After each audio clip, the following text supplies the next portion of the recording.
अस्सलाम वालेकुम दोस्तों, अपनी नेक्स्ट वीडियो के साथ आपको वेलकम करता हूं अपने इस चैनल में। उम्मीद है सब खैरियत से होंगे। तो चलते हैं आज की अपनी अहम न्यूज और इन्फॉर्मेशन की जानब। सबसे पहले तो दोस्तों बात करेंगे स्पेन नेशनलिटी प्रोसेस और एक बड़ी मुश्किल का हल। इस पे बात करेंगे, कुछ अहम मशवरे आपको दूंगा जो प्रैक्टिकली दोस्तों के साथ हुए हैं, उन्होंने किस तरह से इन मसाइल से वो निकले हैं। इस पे बात करेंगे स्पेन के लिए नई मुश्किल, इमिग्रेंट्स का नया प्लान। इस पे बात करेंगे इलीगल इमिग्रेंट्स का फ्री इलाज बंद करो। इसमें बात करेंगे और आखिर में 34,000 नौकरियों की अनाउंसमेंट की गई है और हर जॉब की 2100 यूरो तनख्वाह है। ये स्पेन के अंदर जॉब्स की अनाउंसमेंट की गई है जिसमें आप अप्लाई कर सकते हैं, जॉब्स को हासिल कर सकते हैं। इस पे बात करेंगे वीडियो के आखिर में। तो दोस्तों आज मैं लिंक जो आप लोगों के साथ शेयर करूंगा वो है स्पेन के लिए नई मुश्किल, इमिग्रेंट्स का नया प्लान, इलीगल इमिग्रेंट्स का फ्री इलाज बंद करो और 34,000 नौकरियों की ये अनाउंसमेंट हुई है। ये तीनों लिंक आपको बिलतरतीब नीचे मिल जाएंगे, आप इनको खुद भी क्लिक करके रीड कर सकेंगे। इसके अलावा दोस्तों जो दोस्त यूके की न्यूज के बारे में कमेंट करते हैं कि वो अब आप नहीं दे रहे इस चैनल पे, तो उसका एक सेपरेट चैनल बन चुका है। वहां पे जाके आप यूके से रिलेटेड न्यूज जो है वो देख सकते हैं, सुन सकते हैं। वहां पे भी एक शॉर्ट सी वीडियो, इतनी लंबी तो नहीं है जितनी इस चैनल पे मैं अपलोड करता हूं, लेकिन वहां पे भी इससे हाफ टाइम की वीडियो जो है वो ताजा तरीन जो अपडेट्स होती हैं, यूरोपीय यूनियन के साथ इंग्लैंड के क्या मामला चल रहे हैं, क्या वापसी होगी नहीं होगी, यूथ मोबिलिटी प्रोग्राम जो यूके और यूरोपीय यूनियन के दरमियान अभी काफी ज्यादा हाईलाइट्स में है, उस पर बात होती रहती है। तो इस तरह की कवानीन पे जो इंग्लैंड से रिलेटेड हैं और यूरोप से रिलेटेड है, इस तरह की अपडेट्स वहां पे मैं शेयर करता हूं। तो लाजमी तौर पे उसको भी सब्सक्राइब कर लें, वहां पे भी वीडियोस हैं वो भी आप देख सकते हैं यूके से रिलेटेड। तो दोस्तों आज जो सबसे पहले टॉपिक को मैं जो है वो ज्वाइन करूंगा और काफी अहम टॉपिक है, काफी दोस्त इस पे परेशान है, काफी ज्यादा कमेंट आते हैं। स्पेन नेशनलिटी प्रोसेस और बड़ी मुश्किल का हल इसमें मैं बताने की कोशिश करूंगा। सबसे पहले तो वो दो जो खुरामिंतों के लिए जाते हैं और उनको ये डर होता है कि उनका जो अपलीदो है और नंबरे है उसमें मसला आएगा। तो यहाँ पे मैं आपको अभी रिसेंटली एक दोस्त ने जो है तारागोना में खुरामिंतो किया और उसके साथ भी ये मसला आया। अजमल उनका नाम है, बहुत अच्छे मेरे दोस्त हैं।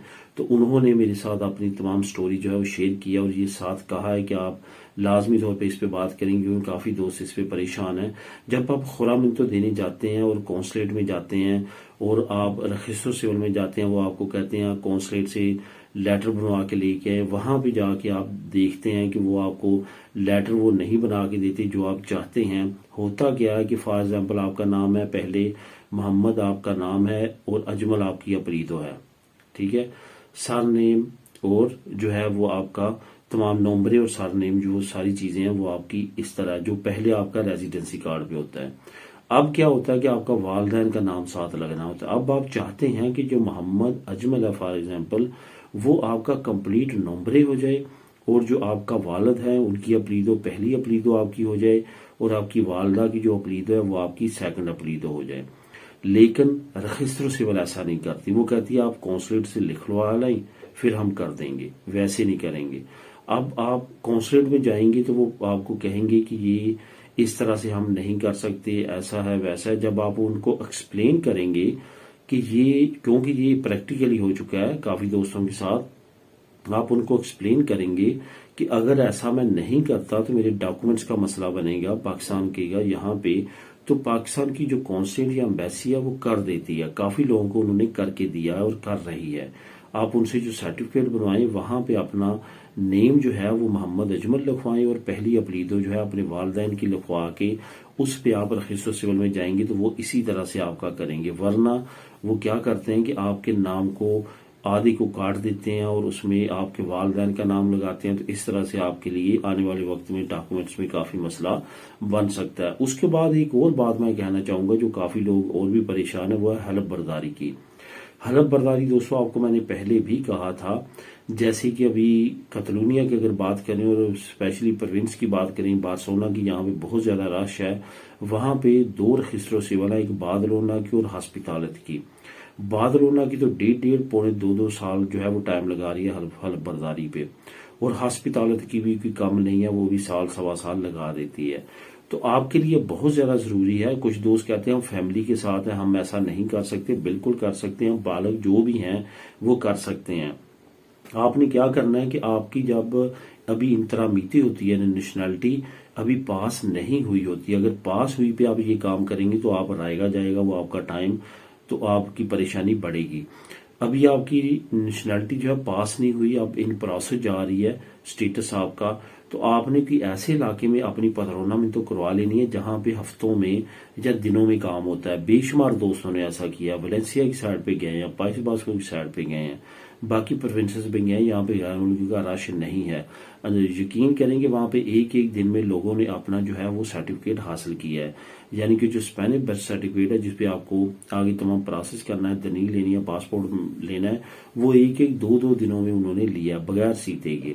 तो इस तरह से आप भी कर सकते हैं, क्योंकि 1.5 साल 1.25 साल इतना लंबा इंतजार करना, इतनी देर में आप अपने बच्चों का तमाम प्रोसेस कर सकते हैं और तमाम इन चीजों को हल कर सकते हैं। बाकी ये चीज जहन से निकाल दें कि आप फैमिली के साथ हैं, पूरी फैमिली की पदरौन करवाना पड़ेगी, बिल्कुल ऐसा नहीं होगा। कोई आपसे नहीं पूछेगा वहां पे, और सारे लोग इसी तरह कर रहे हैं, कोई भी किसी तरह का मसला नहीं है। जब आपका वहां पे तमाम काम हो जाए, अब वापस अपनी पदरौना में तो जहां पे आपकी पहली थी वहां पे करवा सकते हैं। मकसद तो है कि आपने अपना टाइम बचाना है, वो इस तरीके के साथ आप बचा सकते हैं। स्पेन के लिए नई मुश्किल, इमिग्रेंट्स का नया प्लान। असल में मुश्किल ये आन पड़ी है कि स्पेन ने बड़ी बड़ी अनाउंसमेंट कर दी बच्चों की, जो बगैर वालदैन के यहाँ पे आते हैं इमिग्रेंट्स के, उनके लिए अनाउंसमेंट कर दी, नए कवानीन के लिए अनाउंसमेंट कर दी, और बीच में इमिग्रेशन ओपन करने की भी अनाउंसमेंट कर दी। जिसके बाद इटली, ग्रीस, पुर्तगाल तमाम इमिग्रेंट्स ने रुख कर लिया स्पेन का, जिसकी वजह से अब ये बहुत ज्यादा परेशान है। कभी यूरोपीय यूनियन के साथ मीटिंग करते हैं, कभी ये अफ्रीका के मुल्कों की तरफ निकल जाते हैं, उनको कहते हैं हम आपको सीजनल वीजे देते हैं वर्क के, लेकिन आप अपने इमिग्रेंट्स को कंट्रोल करें। और कभी ये मुल्क के अंदर अपोजिशन जमातों की मिन्नत समाजत करते हैं कि कोई हल निकालने की कानून बनाते हैं। तो इस तरह के मसले मसाइल इस वक्त स्पेन को काफी ज्यादा जो है वो लाहक है। इस वक्त ताज़ा तरीन अपडेट ये है कि इन्होंने मरोक को काफ़ी ज़्यादा प्रेशराइज किया है, जिसकी वजह से मरोक की पुलिस बहुत ज़्यादा एक्टिव हुई है, और हज़ारों की तादाद में जो डेली बेस पे लोग वहाँ पे बच्चे खास तौर पे इंटर होना चाहते हैं उनको वो रोक रहे हैं, जिसमें वाटर कैनन जो है वो भी इस्तेमाल की जा रही है। उसके साथ साथ वहाँ पे काफ़ी ज़्यादा फोर्स भी बुलाई गई है, जो भी सीता का और मलिया का एरिया है, जो स्पेन और मरोक का बॉर्डर है, वहां पे काफी ज्यादा नफरी तैनात की गई है मरोक की तरफ से भी और स्पेन की तरफ से भी, ताकि इन इलीगल इमिग्रेंट्स को रोका जा सके। लेकिन प्रेशर बढ़ता जा रहा है, अब देखते हैं आने वाले वक्त में क्या अपडेट आती है, किस तरह से यूरोपीय यूनियन फोर्स जो शेंजन की और यूरोपीय यूनियन की है वो भी काफी ज्यादा एक्टिव हो चुकी है। अब आने वाले वक्त में कुछ ना कुछ नई अपडेट्स जरूर आएंगी।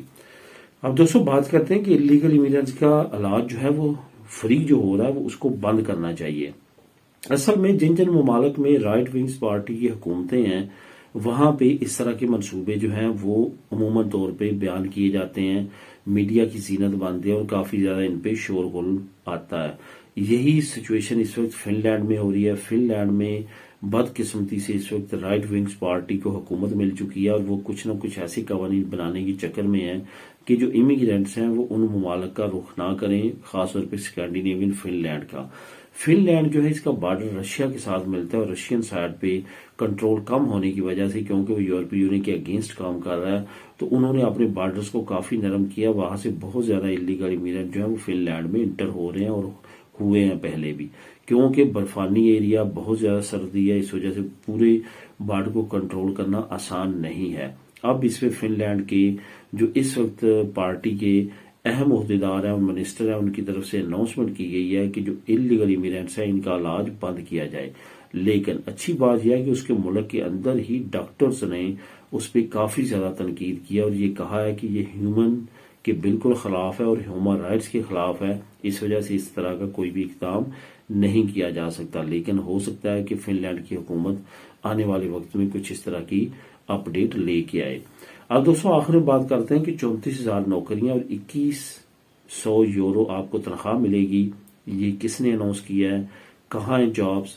ये तमाम की तमाम जो जॉब्स हैं ये सीपी ने अनाउंस की हैं और ये तमाम की तमाम जॉब्स पूरे स्पेन में तमाम एयरपोर्ट्स पे अवेलेबल हैं।